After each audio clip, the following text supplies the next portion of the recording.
കുറിച്ചുള്ള ചില ഞെട്ടിപ്പിക്കുന്ന കണക്കുകളാണ് ഞാനിന്ന് പറയാൻ പോകുന്നത്.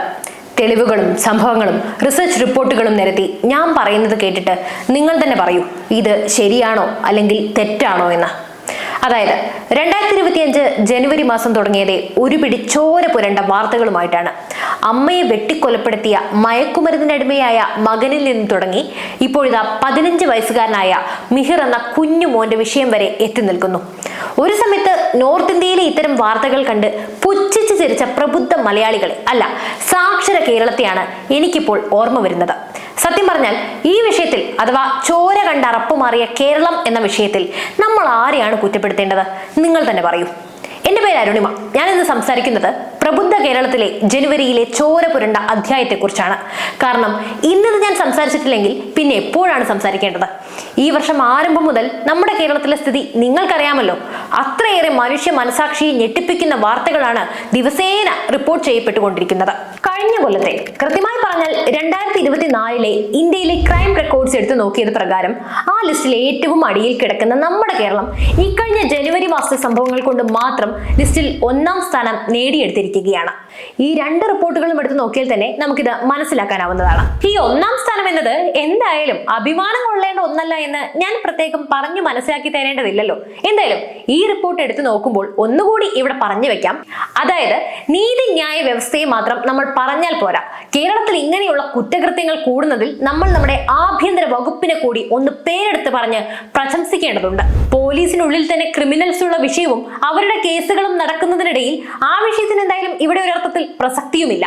എന്തായാലും നിലവിൽ പെറ്റമ്മയെന്നോ മകനെന്നോ മകളെന്നോ അല്ലെങ്കിൽ കാമുകനെന്നോ കാമുകിയെന്നോ കൊച്ചുമക്കളെന്നോ പോലും വ്യത്യാസമില്ലാതെയാണ് നമ്മുടെ കേരളത്തിൽ ദൈവത്തിന്റെ സ്വന്തം നാട്ടിൽ ഓരോരോ ക്രൂര കൃത്യങ്ങൾ നടന്നുകൊണ്ടിരിക്കുന്നത്. അറ്റ്ലീസ്റ്റ് ഓപ്പോസിറ്റ് നിൽക്കുന്നത് നമ്മളെപ്പോലെ തന്നെ ഒരു ചോരയും നീരും ഒക്കെയുള്ള ജീവിക്കാൻ കൊതിയുള്ള മനുഷ്യനാണെന്ന് പോലും ചിന്തിക്കാതെ എങ്ങനെയാണ് ഇവർക്ക് ഇങ്ങനെയൊക്കെ കാട്ടിക്കൂട്ടാനാവുന്നത് എന്നാണ് മനസ്സിലാക്കാനാകുന്നത്. ഏറ്റവും കൂടുതൽ സാക്ഷരതയുള്ള സംസ്ഥാനം എന്ന് നമ്മൾ അഹങ്കാരത്തോടെ പറയുമ്പോൾ ഒന്നോർക്കേണ്ടിയിരുന്നു, ഒപ്പിടാൻ അറിഞ്ഞാൽ തന്നെ അവർ സാക്ഷരരായി പരിഗണിക്കപ്പെടുമെന്നത്. കഴിഞ്ഞ ദിവസം കണ്ടൊരു വാർത്ത പറയാം. നിങ്ങൾ എല്ലാവരും അറിഞ്ഞത് തന്നെയാണ്. 19-കാരിയായ പോസ്കോ അതിജീവിതയെ അതിക്രൂരമായി അവരുടെ ആൺ സുഹൃത്ത് കൊല ചെയ്തു. അവന്റെ ക്രൂര മർദ്ദനമേറ്റ ആ പെൺകുട്ടി 6 ദിവസത്തോളമാണ് വെന്റിലേറ്ററിൽ കിടന്നത്. അതിനുശേഷം അവൾ മരണത്തിന് കീഴടങ്ങിയത്. തീർന്നില്ല, 15 വയസ്സുകാരനായ മിഹിറിന്റെ ആത്മഹത്യയാണ് അടുത്ത് ഞെട്ടിപ്പിക്കുന്ന സംഭവം. കാരണം 15 വയസ്സ് മാത്രം പ്രായമായ അവന്റെ സഹപാഠികൾ ആ കൊച്ചു പയ്യനോട് കാട്ടിക്കൂട്ടിയ ക്രൂരതകൾ അത്രയ്ക്ക് മനം മടുപ്പിക്കുന്നതാണ്. ഒരു സാധാരണ കുടുംബത്തിൽ ജനിച്ച 9-ാം ക്ലാസ്സുകാരനായ മിഹിർ തങ്ങൾ താമസിക്കുന്ന ഫ്ളാറ്റിന് മുകളിൽ നിന്നും ചാടി ജീവൻ ത്യജിക്കുമ്പോൾ എത്രത്തോളം മാനസിക പിരിമുറുക്കത്തിലൂടെ ആയിരിക്കും അവൻ കടന്നുപോയത് എന്ന് ചിന്തിച്ചാൽ തന്നെ നമുക്ക് മനസ്സിലാക്കാനാകും. 3 മാസം മുമ്പാണ് ഈ പ്രസ്തുത ഗ്ലോബൽ പബ്ലിക് സ്കൂളിലേക്ക് അവൻ വന്നു ചേർന്നത്.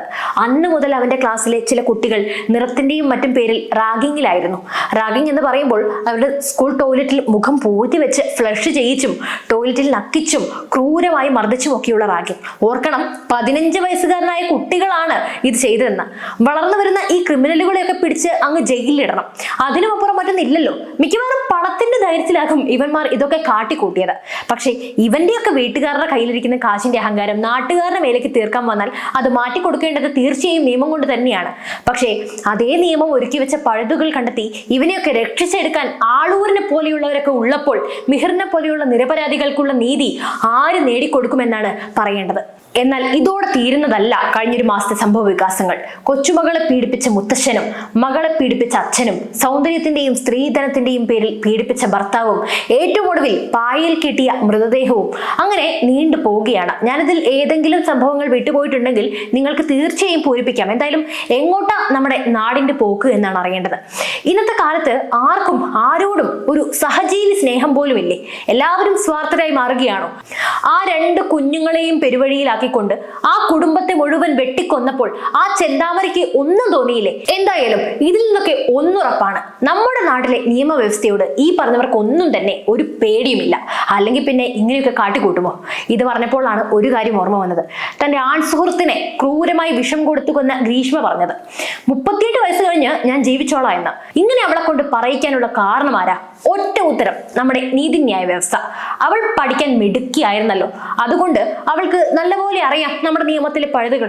കാര്യം പറഞ്ഞാൽ അവൾക്ക് കിട്ടിയ ശിക്ഷയിൽ നമ്മളൊക്കെ തൃപ്തരാണ്, വധശിക്ഷ. പക്ഷേ അങ്ങനെ അവൾ ശിക്ഷിക്കപ്പെടുമെന്നതിൽ എന്താ ഉറപ്പ്? പോട്ടെ, ഈ ശിക്ഷ കണ്ട് പേടിച്ച് ഇവിടെ ഇത്തരം ക്രിമിനൽസ് ഒക്കെ ഇല്ലാതാവുമോ? ശരിക്കും പറഞ്ഞാൽ ഇവന്മാർക്കൊക്കെ കൊടുക്കുന്ന ശിക്ഷ കണ്ട് പേടി വരണം. അങ്ങനെ ആവണം നമ്മുടെ നിയമവ്യവസ്ഥ. എല്ലാം കഴിഞ്ഞ് ഇത് ഇന്ത്യയാണ്, ഇവിടെ ഇങ്ങനെയാണ് എന്ന് പറഞ്ഞിട്ട് അതിലെന്താ കാര്യം?